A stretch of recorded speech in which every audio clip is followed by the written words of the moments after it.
haqiqat aniq bo'lgungacha jufti o'ziga harom bo'ladi. Va ana shu tariqa ulardan qiyomatgacha hosil bo'lgan farzandlarning hammasi zino farzandi bo'ladi. Og'zidan chiqqan taloq so'z tufayli hammasi jahannamga kiradi. Yo Muhammad, namozni kechiktiradiganiga kelsak, uni ham aytib beray. Namozxon qachonki namoz o'qimoqchi bo'lsa, uni ushlab, hali vaqting bor, sening ishlaring ko'p, ishlaringni bitirib ol, keyin o'qiysan deb vasvasa beraman. Va u vaqti o'tib ketgach qazo qilib o'qiydi va bu sababli uning namozi yuziga solinadi.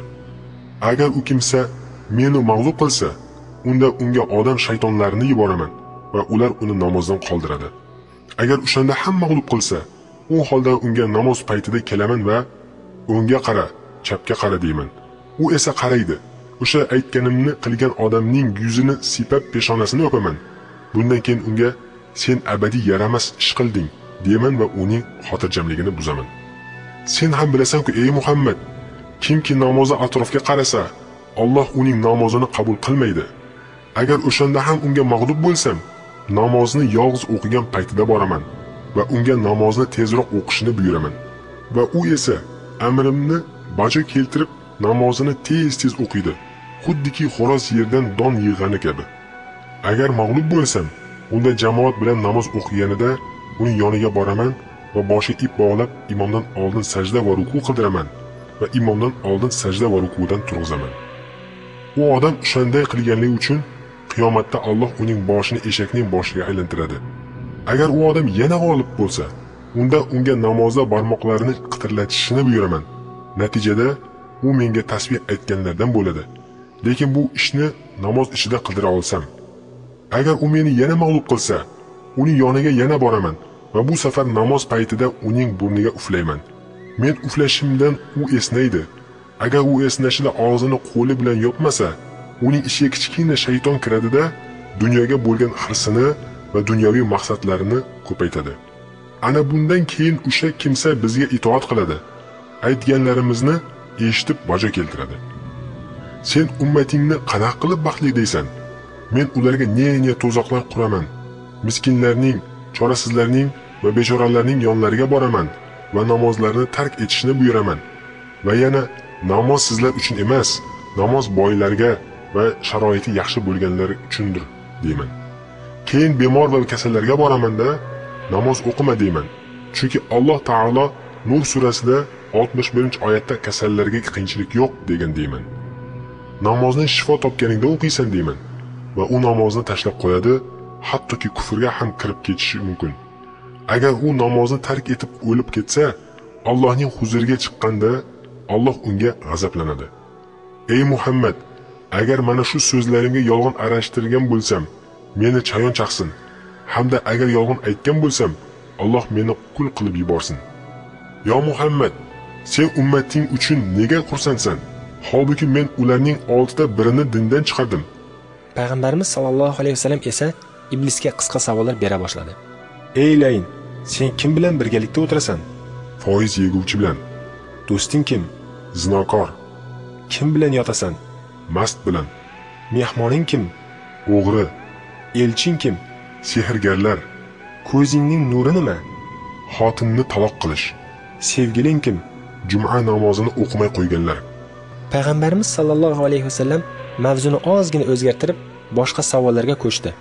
Ey la'natli iblis, seni qaysi narsa ranjitadi? Alloh yo'lida jihodga chopgan otlarning kishnashi. Xo'p, unda sening jismingni nima eritadi? Tavba qiluvchilarning tavbasi. Jigaringni parcha-parcha qiladigan narsa nima? Tuni kuni Allohga istig'for aytish. Yuzingni burishtiradigan narsa nima? Yashirin sadaqa. Ko'zlaringni ko'r qiladigan narsa nima? Tungi namoz. Boshingni egdiradigan narsa nima? Jamoat bilan o'qiladigan namozning ko'pligi. Payg'ambarimiz sollallohu alayhi vasallam yana mavzuni o'zgartirdi va mana bu savollarni so'radi. Sen uchun odamlarning eng baxtlisi kimdir? Namozini qasddan tashlab qo'ygan namozxonlar. Odamlarning eng badbaxti kim? Qizg'anchoqlar.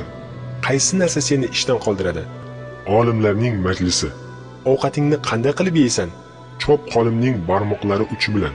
Garimsel eskanda va kun qiziganda farzandlaringni qayerga yashirasan? Insonlarning tirnoqlari orasiga. Payg'ambarimiz sollallohu alayhi vasallam bundan keyin boshqa savolga ko'chib shunday dedi. Robbingdan nimalar istading? 10 ta narsa istadim. Ular nima? Quyidagilardir. Birinchidan, Allohdan odamlarning mol, dunyo va farzandlariga sherik bo'lishini so'radim. Alloh buni qabul qildi. Bunga dalilim esa Isro surasi 64-oyatida menga mol, dunyosi va farzandlariga sherik bo'l deyilgan. Va yana men ham bismillohsiz suyulgan molning go'shtidan yeyman hamda foiz va harom aralashgan taomdan yeyman. A'uzu billahi minash shaytonir rajim deb aytilmagan mol dunyoga aralashaman. Jinsiy munosabatda ham A'uzu billahi minash shaytonir rajim deb aytmagan odamning xotiniga sherik bo'laman va undan hosil bo'lgan bola bizga itoat qiladi. Kimki markabiga minib harom yo'lni niyat qilsa, men ham minib o'sha odamga yo'ldosh bo'laman. Bunga ham Isro surasidagi 64-oyat dalildir. Ikkinchidan, Allohdan uy so'radim. Hammomlarni menga uy qilib berdi. Uchinchidan, menga masjid ber dedim. Bozorlarni menga masjid qilib berdi. To'rtinchidan, menga o'qiydigan kitob ber dedim. She'rlarni menga o'qiydigan kitob qilib berdi. Beshinchidan, menga bir azon bergin dedim. Musiqa san'atkorlarini berdi. Oltinchidan, menga yotoqda bir sherik ber dedim. Mast odamlarni sherik qilib berdi. Yettinchidan, menga yordamchilar bergin dedim va menga Qadariya mazhabiga mansublarni berdi. Sakkizinchidan esa, mening ham birodarim bo'lsin dedim. Topganini bekor narsalarga isrof qiladiganlarni berdi, hamda boyligini gunoh ishlarga sarf qiladiganlarni berdi. Bunga dalilim Isro surasining 27-oyatidir. Dar haqiqat isrof qiluvchilar shaytonning birodaridirlar deyilgan. Payg'ambarimiz sallallohu alayhi vasallam so'zni bo'lib, agar aytgan so'zlaringga oyatlarni dalil qilib aytmaganingda edi, so'zlaringni tasdiq qilmasdim dedi. Keyin iblis davom etdi. Yo Muhammad, Allohdan yana tilagan narsam, men odamlarni ko'ra olay, lekin ular meni ko'rmasin. 10-dan, Allohdan men yana odamlarning qon tomirlarining menga yo'l qilib berishini istadim. Shu sababli men ularning ichida xohlaganimdek o'qib yuraman. Alloh bu istaklarimning hammasini berdi. Men esa bu hollarimdan faxrlanaman. Shuni ham aytib o'tishim kerakki, men bilan birga bo'lganlar sen bilan bo'lganlardan ko'pdir va bu hol qiyomatgacha davom etadi. Bundan keyin iblis so'zini quyidagicha davom etdi. Mening bir o'g'lim bor. Uning ismi Atamadir. Agar bir banda xufton namozini o'qimasdan yotsa, Atama borib o'sha odamning qulog'iga peshob qiladi. Agar bunday bo'lmaganda edi, odamlar xufton namozini o'qimasdan uxlay olmasdilar. Yana bir o'g'lim bor. Uning nomi Mutaqozidir. Uning vazifasi qilingan yashirin ishlarni oshkora qilishdir. Masalan, bir qul yashirin ibodat qilgan bo'lsa va ana shu ibodatini yashirishga harakat qilsa, mutaqozi borib uni turtadi. Oxir oqibat u mutaqozi qilingan ibodatning oshkora bo'lishiga muvaffaq bo'ladi. Natijada o'sha qulning qilgan amalining 100 ta savobidan 99 tasi bekor bo'ladi. Birgina savobi qoladi. Sababi Alloh taolo yashirin ibodatga 100 savob beradi. Keyin mening yana bir o'g'lim bor. Uning nomi Kuhayldir. Uning vazifasi odamlarning ko'zlarini surmalashdir. Ayniqsa olimlar majlisida va imom xutba o'qiganida o'sha surma surilgan odamlar uyqulari kelib, ko'zlarini ochib o'tirish qiyin bo'lib qoladi. Natijada olimlarning so'zlarini eshitmaydilar va savobdan mahrum qoladilar. Qaysi ayol bo'lsa bo'lsin, u turib ketgan joyga shayton borib o'tiradi. Yana har ayolning yonida har doim bir shayton yuradi va unga qaragan odamlarga o'sha ayolni go'zal qilib ko'rsatadi. Ham yana o'sha ayolga ba'zi bir buyruqlar berib yuradi. Masalan, qo'lingni chiqar, ko'rsatib yur deydi. U esa bocha keltiradi. Qo'lni ochib ko'rsatib yuradi. Natijada hayo pardasi yirtiladi.